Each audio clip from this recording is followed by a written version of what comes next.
Hello friend, I am Rajesh.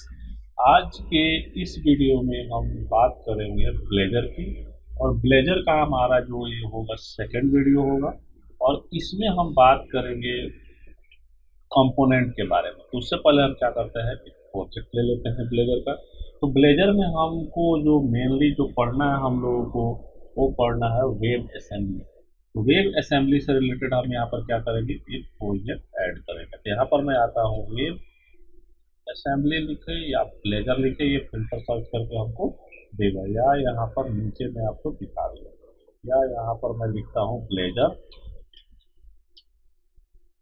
Blazer एक server app होता है। वेब असेंबली हमें मेनली पढ़ना है वेब असेंबली। वेब असेंबली पर मैं यहाँ पर नेक्स्ट पर क्लिक किया, और देन हमको क्या कर रहा है, यहाँ पर प्रोजेक्ट नेम देने को कह रहा है। ठीक है, तो मैं यहाँ पर लिख देता हूँ UTU प्रोजेक्ट ब्लेजर प्रोजेक्ट। ठीक है, और कौन से डायरेक्टरी में कहाँ से लोकेशन पर आपको सेव करना है, उसका आप यहाँ से बात दे सकते हो। मैं अपने पीसी के अंदर क्या करता हूँ कि ड्राइव के अंदर एक फोल्डर बना देता हूँ, और यहाँ पर यूट्यूब से इसके अंदर हम क्या करेंगे, यहाँ पर सेलेक्ट फोल्डर किया। फिर इस फोल्डर के अंदर हमारा ये सॉल्यूशन का नाम जो हम क्या कर सकते हैं, अपने हिसाब से चेंज भी कर सकते हैं। मैं यही रहने देता हूँ, और देन मैं यहाँ से करता हूँ नेक्स्ट। यहाँ पर आपसे पूछेगा वर्जन, कौन से वर्जन पे आपको उसको बनाना है। तो या आप 6.0 लॉन्ग सपोर्ट ले सकते हो, या 7.0। मैं 7.0 ही लेता हूँ क्योंकि लेटेस्ट वही है। तो फिर हम यहाँ से कर देते हैं क्रिएट। और HTTP ये सेटिंग अगर आपको चाहिए तो रख सकते हो, नहीं चाहिए तो मत रखो। यहाँ से आप ऑथेंटिकेशन टाइप भी अभी नम रखता हूँ, फिर आगे इसके ऊपर हम लोग डिस्कस करेंगे।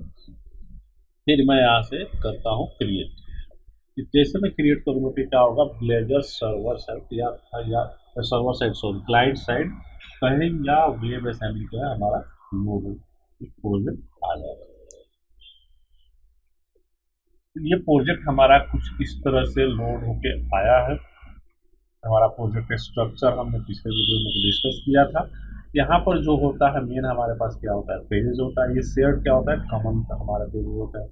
हम बात कर रहे हैं कंपोनेंट की इस वीडियो के अंदर। तो कंपोनेंट हमारा होता क्या है, पहले ये जानते हैं। तो कंपोनेंट जो होता है हमारा डॉट रेजर जो होता है, जैसे काउंटर डॉट रेजर यहाँ लिखा हुआ है। तो जो डॉट रेजर होता है लिखा एक्सटेंशन होता है, वो सारा क्या होता है, हमारे कंपोनेंट होते हैं रेजर के अंदर। तो हम कहाँ पर आए हैं, पेजेस के अंदर रे काउंटर डॉट रेजर। ये काउंटर डॉट रेजर है, ये क्या है, एक तरह का कंपोनेंट है। तो जिस फाइल का एक्सटेंशन डॉट रेजर, जिस फाइल का एक्सटेंशन डॉट रेजर है, वो हमारा क्या होता है, कंपोनेंट होता है ब्लेजर के अंदर। ठीक है, अब अब आपके पेज पर जो हमारा कंपोनेंट होगा, इस पेज पर क्या होगा, बेसिकली क्या है हमारा, ये HTML कोड है।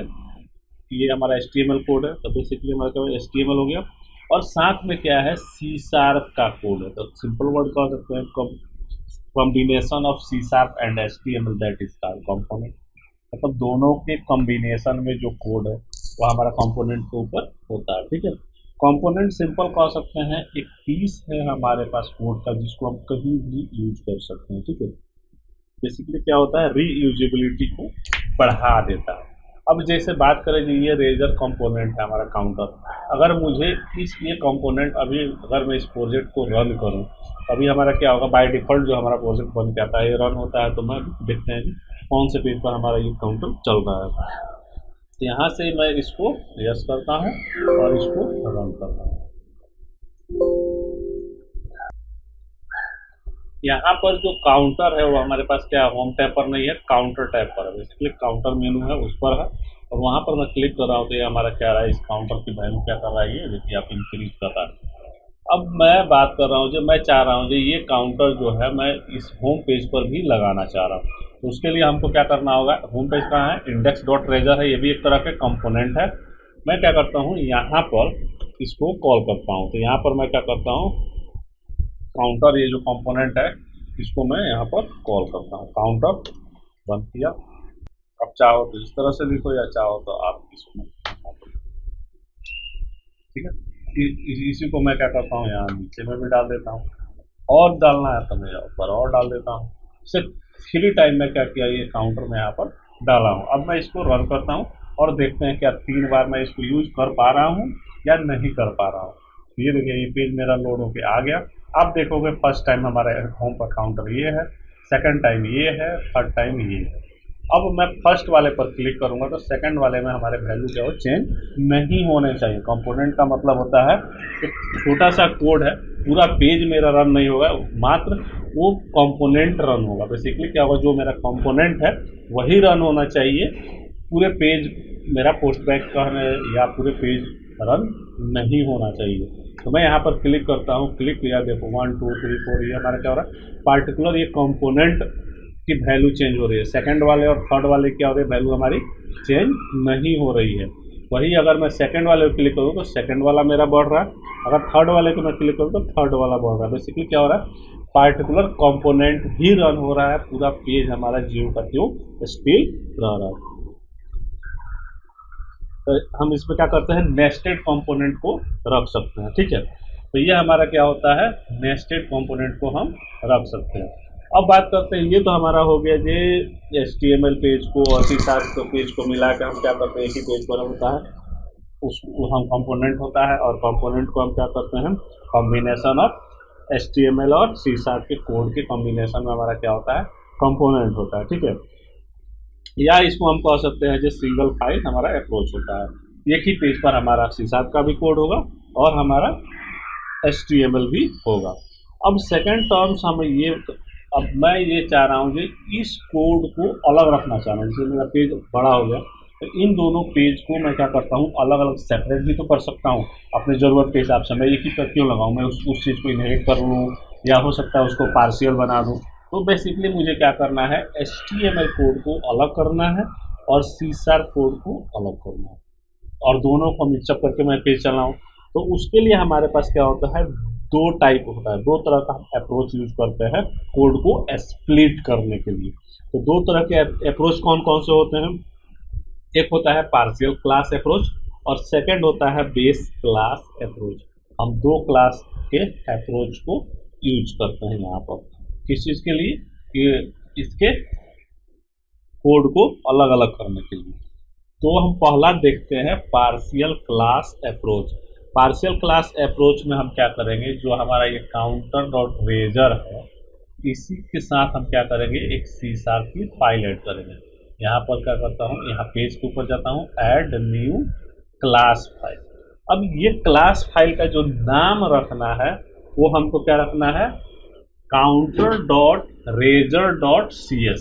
बेसिकली क्या होगा, हम किसके लिए ऐड कर रहे हैं, counter.razor के लिए ऐड कर रहे हैं। तो यहाँ पर हम क्या लिखेंगे, counter.razor.cs, इसका हम क्या देंगे, नाम दें। counter.razor.cs हम जैसे ही ऐड करेंगे, ये आप देखोगे किसके साथ आ जाएगा, ये counter.razor के साथ ये देखिए आ गया। अब इसके अंदर हमारे पास क्या हुआ, यहाँ पर ये बन गया, ठीक है। तो हमारा ऑटोमेटिक क्या कर रहा है, counter.razor के पेज के साथ इनहेरिट हो जाएगा बस।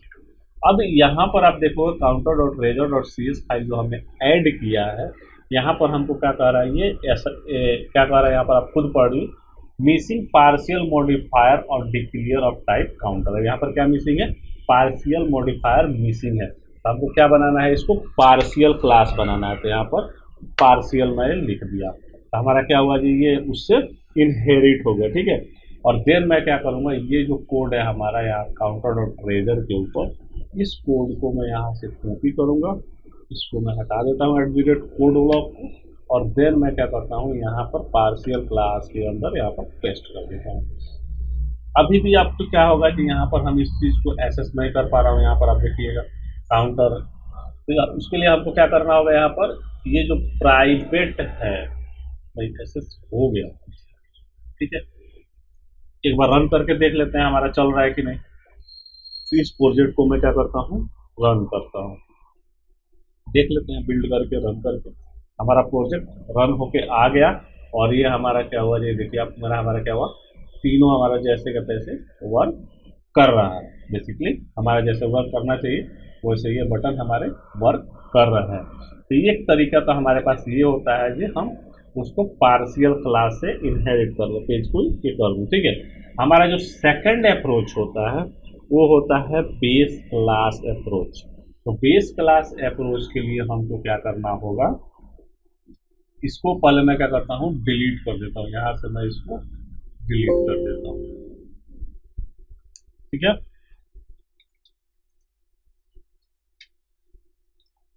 डिलीट कर दिया। अब मैं यहाँ से इस प्रोजेक्ट को फिर से बिल्ड कर लेता हूँ, कोई एरर नहीं चाहिए बेसिकली, ठीक है। सक्सेस हो गया, कोई एरर नहीं है। अब मुझे क्या करना है, एक अलग से फाइल बनानी है बेसिकली बेस क्लास अप्रोच के लिए। तो मैं इसी फोल्डर के अंदर फिलहाल ऐड कर लेता हूँ, एक क्या करता हूँ क्लास फाइल यहाँ से। आपके पास जो क्लास का नाम मैं दूंगा वो मैं अपने हिसाब से दूंगा, जो भी हमको होगा। तो मैं यहाँ पर एक काम करता हूँ, जो क्लास ऐड करता हूँ इसका नाम दे देता हूँ काउंटर बेस, क्योंकि काउंटर के लिए यूज कर रहा है, काउंटर बेस कर देता हूँ, ठीक है। और इसको मैं ऐड कर क्लास। अब ये मैं काउंटर बेस जो ऐड किया हूँ इसको हमको क्या करना होगा, इनहेरिट करना होगा। बेस क्लास अप्रोच के लिए हमको क्या करना होगा, इनहेरिट करना होगा, किससे, कंपोनेंट बेस से। तो मैं क्या करता हूँ यहाँ से कंपोज कंपोनेंट बेस से मैं क्या करता हूँ इसको इनहेरिट कर लेता हूँ। जैसे मैं कंपोनेंट बेस से इनहेरिट कर लूँगा तो यहाँ पर हमारे पास एक लाइब्रेरी ऐड हो जाएगी यूजिंग microsoft.asp.NET Core.component, ठीक है। उसके बाद हम क्या करेंगे, यहाँ पर जो है ये कंपोनेंट बेस जो हमारा है, यहाँ पर हम क्या करेंगे, ये वाला जो हमारा कोड था इस कोड को मैं यहाँ से कॉपी करूँगा और देन मैं क्या करूँगा, इसको या यहाँ से मैं कट कर लेता हूँ और काउंटर बेस पर यहाँ पर ले डाल देता हूँ, ठीक है। अब मैं इसको कर देता हूँ यहाँ से हटा।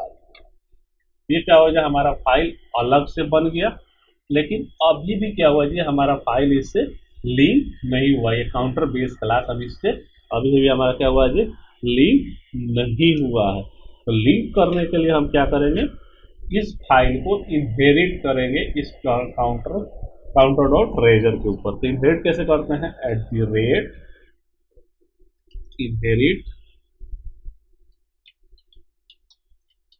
इनहेरिट्स किससे करना है, काउंटर बेस से।